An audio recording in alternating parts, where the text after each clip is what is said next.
وقضى ربك ألا تعبدوا إلا إياه وبالوالدين إحسانا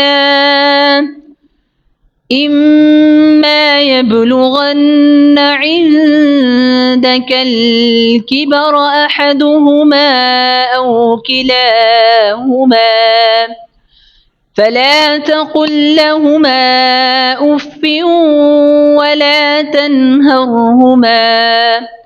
وقل لهما قولا كريما واخفض لهما جناح الذل من الرحمة وقل رب ارحمهما كما ربياني